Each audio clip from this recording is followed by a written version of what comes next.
Hadari, alors Mon, si l'Algérie veut une guerre, le Maroc ne s'arrêtera que s'il a le désert oriental sous sa main.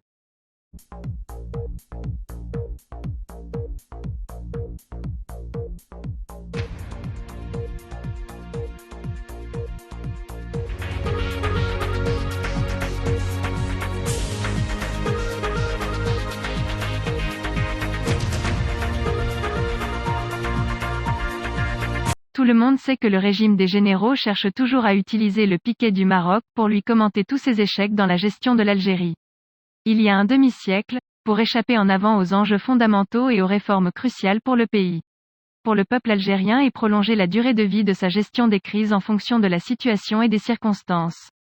La recherche d'un problème avec le Maroc alors que tous les secteurs souffrent au point de pourrir confirme l'incapacité de ce régime à mettre en place un vrai programme de vraies réformes qui touchent la vie du simple citoyen algérien qui s'épuise à courir après son interminable problème quotidien. Détenu par la force des armes avec des slogans qui n'engraissent pas ou ne chantent pas la faim ou l'identité de ceux qui dirigent réellement l'Algérie.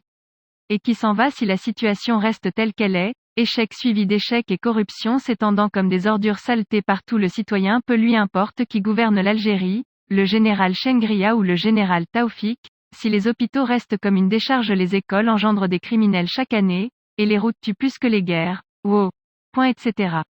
Ce qui compte pour un simple Algérien, c'est la profonde réforme qui se reflète dans sa vie quotidienne, dans ses parties simples liées à une vie décente avec sa maladie et sa santé, son ambition, le logement de ses enfants, son environnement, et surtout la justice de l'État.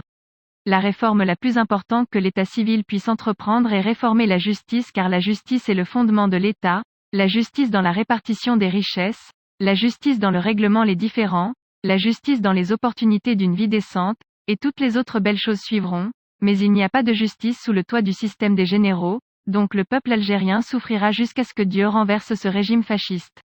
Ce régime criminel est à la recherche d'une guerre dangereuse dans la région.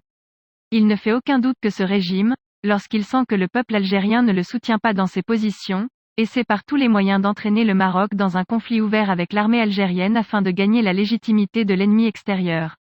En fait, ce régime terne n'a rien à perdre car le pays est détruit sans une guerre, plutôt si elle a eu lieu, Dieu nous en préserve, car celui qui construit n'est pas comme celui qui détruit, et c'est la devise du royaume du Maroc qui a été construit, il a été construit et construit. Alors vous voyez ce régime criminel qui était incapable de fournir même les nécessités de la vie, comme un sac de lait et de semoule, pour ses citoyens. Il réfléchira aux conséquences d'une aventure imprévue qui peut affliger l'Algérie en tant que pays uni, comme le jeu qui a fait de l'argent sans race et l'a perdu d'un trait de plume. Le Maroc ne s'arrêtera pas tant que le désert oriental ne sera pas sous son emprise. Hafid Bouguera pour Alger Times.